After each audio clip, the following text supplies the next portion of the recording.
Hello friends, welcome back to Technique, and this is Nirmal here, and in this video we'll be doing the camera review of the latest V series device in India, the Vivo V29e.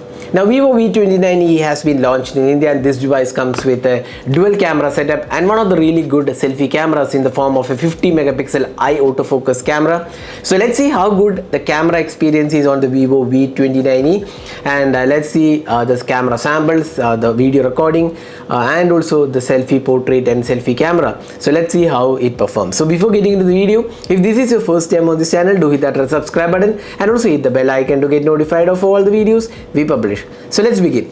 First, let's have a look at the hardware. Now this has a very interesting or rather unique camera setup. It has a dual camera setup, but it doesn't come with a 2 megapixel depth or 2 megapixel macro. So the primary camera is a 64 megapixel OIS camera, that's optical image stabilization, f1.79 aperture, and then you get a secondary 8 megapixel ultra wide. So it doesn't skip on ultra wide, instead it skips the 2 megapixel. That's quite good actually. I would say that's pretty good because 2 megapixel depth sensors is kind of literally useless. You can do with the ultra wide angle camera as well. So that's the camera setup, the dual camera, 64 OIS plus 8 megapixel ultra wide, and on the front panel you get a 50 megapixel punch hole selfie camera. That's the eye autofocus camera.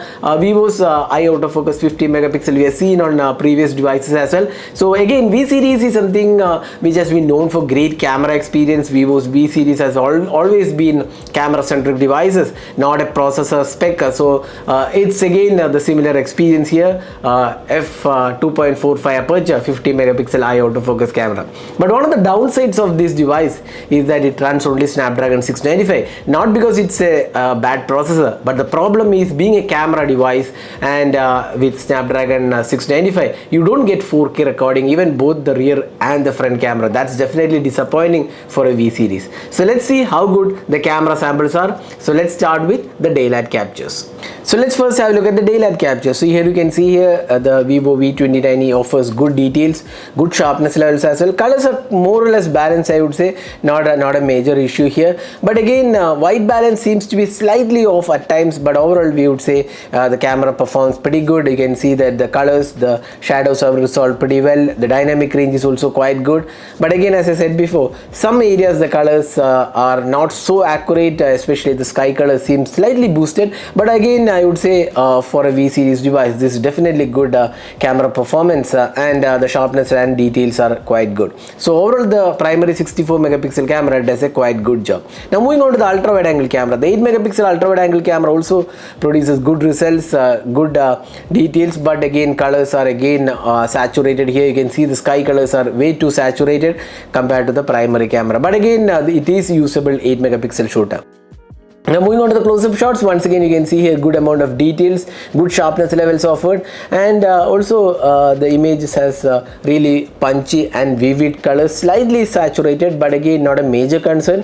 But you can see here these are images really good for social shares, and the details and overall quality of the image looks good. Now moving on to the portraits, this is one of the strong points of this device. The portraits are really good, the skin tones are good, there is good amount of details, the edge detection also works pretty well, and even the skin tones are done really well, and I would say even in the low light or rather indoor portraits also turned out to be pretty good. So it's definitely one of the really good portrait cameras in this price segment. So if you are looking for great portraits, the Vivo V29e is definitely one of the good options. Now moving on to the low light. In indoor and artificial light, you can see here there is good amount of details. Once again, the noise has been controlled to a great extent, and in terms of indoor artificial light, you can see that there is again good colors, there is good dynamic range as well. Even the ultra wide angle camera does quite good job. The noise levels have been once again kept to minimum. You can see definitely see some slight minimal noise, but again that's not a major concern. Now in extreme low light, once you turn on the night mode, here also you get decent looking images, although there is a bit of noise levels creeping in, but I would say these are definitely usable images in terms of low light. So that was the low light. Now let's move on to the 50 megapixel selfie camera. This is one of the highlights of this device. We definitely like the selfie camera. It produces great looking selfies, good dynamic range, good sharpness levels. The skin tones are also done really well. So if you are primarily looking for a selfie camera that works really well, this is one of those cameras. But but the portrait selfies edge detection was not perfect, especially when there is complex background. But otherwise, I would say this is definitely one of the good selfie cameras. Let's move on to the video recording. Now this is one area where the phone disappoints because there is no 4K recording, as I said before, because it's a Snapdragon 695 device. The 1080p 60 fps video does not have any stabilization offered, and you can see that it is definitely not suited for moving footages, and also the white balance doesn't seem that great, and the stabilization is not good because there is no stabilization offered. Now the 1080p 30 fps stabilization is there, but again the color quality doesn't seem that great, and the dynamic range isn't that impressive. So this is definitely not a device for video recording, especially because there is lack of 4K, because more of a processor limitation, and the overall video quality is kind of average. Now the ultra wide angle camera can also do 1080p video. Once again, this is strictly average. Again, there is stabilization offered, but once again the quality doesn't seem that great. So if you're looking for video recording, this is definitely not the device to go. So this is the front facing camera sample taken with the Vivo V29e, which can record videos only in 1080p resolution using the front camera. So this is the 1080p sample, and you can judge yourself how good the clarity of the video is and also the audio output. So that was a camera review of the Vivo V29e. So Vivo V29e is a camera-centric device. That's pretty much obvious from the V series tag. Now the 64 megapixel primary camera does a quite good job, impressive job, I would say. Colors are slightly vibrant, but again not a major concern. More or less pretty much good imaging, good details offered, and even the portraits are something which really impressed us for this price segment. The portraits definitely works pretty good. The edge detection is also quite good. So if you're looking for a primary camera that works pretty well, even the low light experience was kind of, I would say, satisfactory experience, because there is optical image stabilization.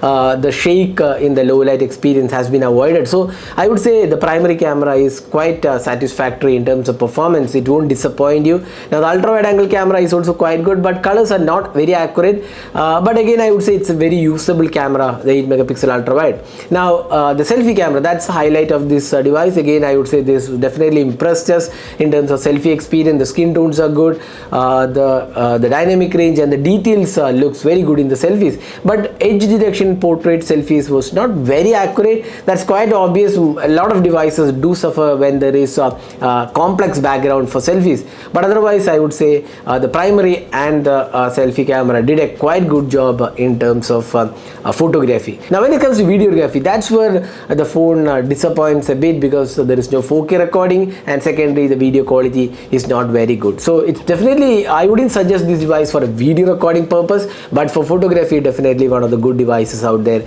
in this price segment. So that was our experience with the Vivo V29e. Hope you enjoyed watching this video. Do hit that like button and also hit the subscribe button for more videos. Thanks for watching. Hope to see you in our next video. Have a great day.